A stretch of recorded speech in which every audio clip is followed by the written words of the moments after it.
Assalamualaikum warahmatullahi wabarakatuh. Alhamdulillahi rabbil alamin wa bihi nasta'in ala umuri dunya waddin wa ala alihi wa sahbihi ajma'in. Allahumma salli wa sallim wa karim wa azim ala sayyidina Muhammadin wa ala alihi wa ashabihi wa azwajihi wa dzurriyyati wa tabi'ina lahum bi ihsanin ila yaumiddin. Wa alaina ma'ahum wa fihim bi rahmatika ya arhamar rahimin. Amma ba'du. Allah Subhanahu wa taala berfirman di dalam Al-Qur'anul Karim surah Al-Isra ayat ke-16. Wa idza a'udzu billahi minasyaitonir rajim. Wa idza aradna an nuhlika qaryatan amarna mutrafiha fafasakhu fiha fahaqqa 'alaiha al-qaul wa dammarnaha tadmira.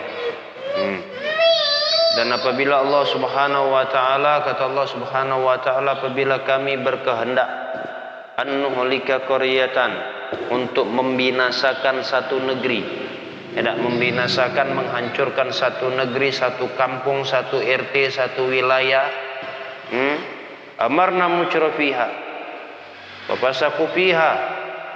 Jadi Allah Subhanahu wa taala menciptakan atau memerintahkan kepada orang-orang yang kaya, orang-orang yang kaya raya. Tidak, di sana diciptakan oleh Allah Subhanahu wa taala berbagai macam. Ada pejabat, ada wong hebat, ada konglomerat, ada wong yang kaya raya di kampung itu, di RT itu. Sengaja diciptakan oleh Allah sehingga Allah kasih dengan caranya. Allah unjuk mereka rezeki, tidak rezeki dunia. Allah kasih kemewahan dunia di antara mereka. Dan Allah unjuk, memang Allah kasih kemewahan-kemewahan itu sengaja Allah Subhanahu wa taala karena hendak menghancurkan satu negeri itu, satu kampung, satu RT, satu wilayah. Allah nak ngancurin. Ya, ini cara Allah, cara Allah. Fasaku fiha. Ya, pada dasarnya mereka itu Allah ciptakan untuk supaya taat kepada Allah. Karena ini ngapa diperintahkan oleh Allah Subhanahu wa taala mereka itu jadi orang taat? Karena orang-orang kaya, pejabat, orang-orang hebat itu biasanya mereka itu di saat mereka jadi orang soleh, benar-benar soleh, orang-orang yang taat, tentu yang di bawah mereka ini akan ikut, itu maksudnya.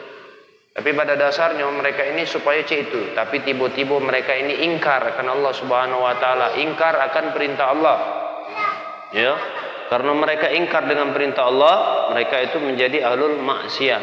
Mereka itu jadi orang kaya tapi mereka ahlul maksiat. Sehingga yang di bawahnya, orang-orang yang miskin di bawahnya atau orang-orang yang lebih rendah daripada di bawah dia itu melok juga. Ikut juga. Sehingga mereka juga menjadi orang-orang yang ahlul maksiat. Itu maksudnya.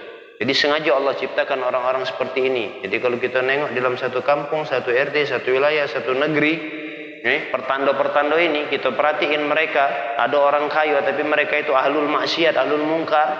Mereka itu tidak ngajarin dia wong di bawahnya untuk jadi orang-orang yang taat. Nah ini hati-hati. Ini pertanda bahwasanya negeri itu, kampung itu, RT itu, wilayah itu hendak dihancurkan oleh Allah Subhanahu wa taala. Ya dah.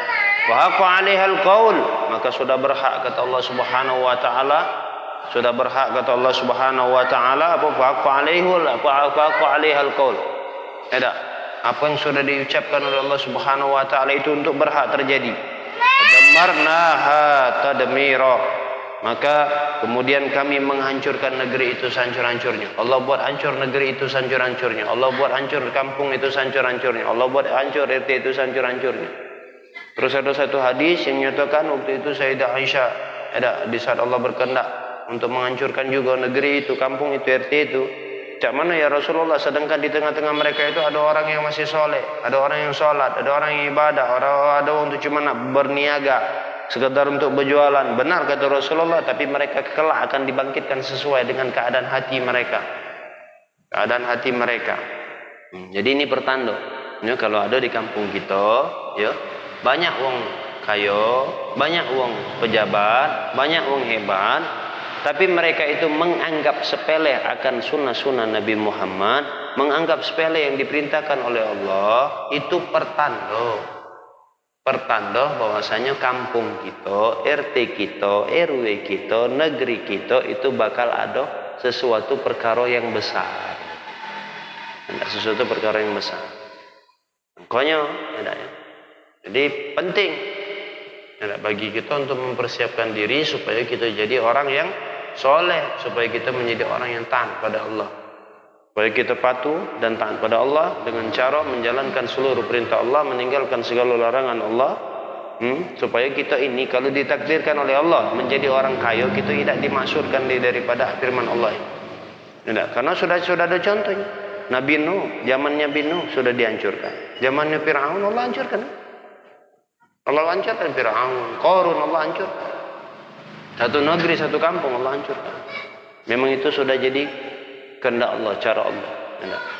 Nah, maka dari itu tidak, kita ambil contoh-contoh orang-orang soleh. Mereka itu ya, tidurnya sedikit.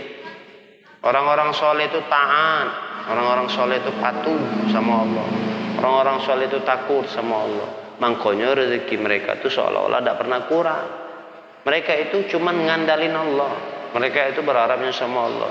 Ya setelah mereka berusaha, mereka tawakal sudah. Rezeki hari ini pertanda kalau Allah kasih rezeki hari ini segini, berarti besok mereka sudah yakin Allah juga bakal kasih.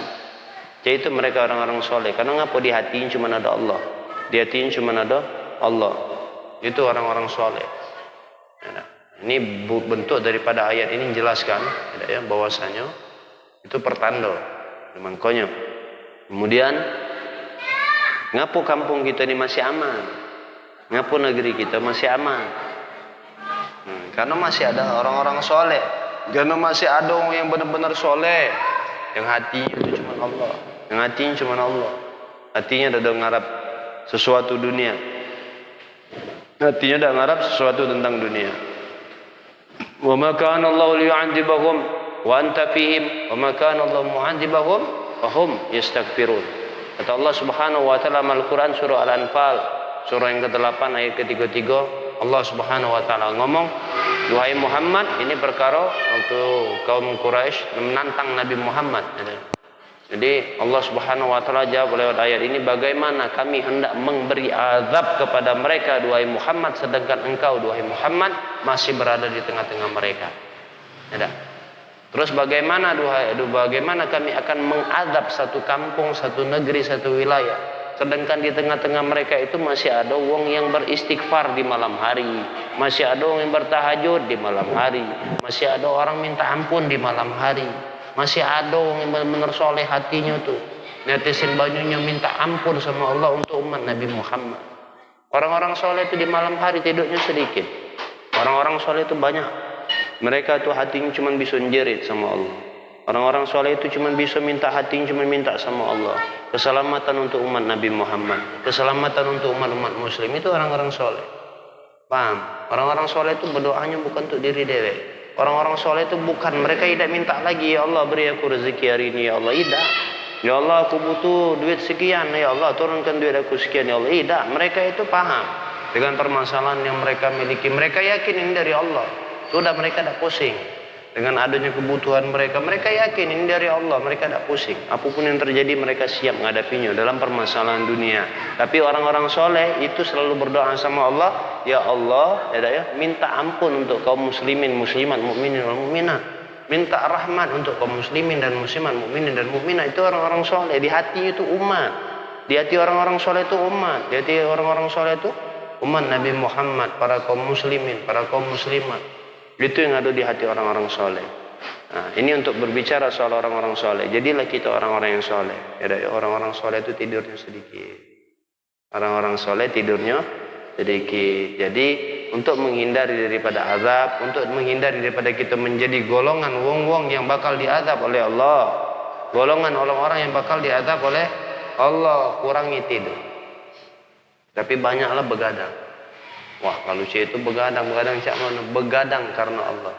Begadang kita isi waktu kita untuk ibadah sama Allah, menangis pada Allah. Ada air mata yang menangis di masa dunia, yang paling sering nangis, apalagi saat tahajud dia nangis. Mata model itu kayak bakal nangis di akhirat. Nah, ini kita kaji soal tidurnya. Jadi bayangkan, kalau kita tidur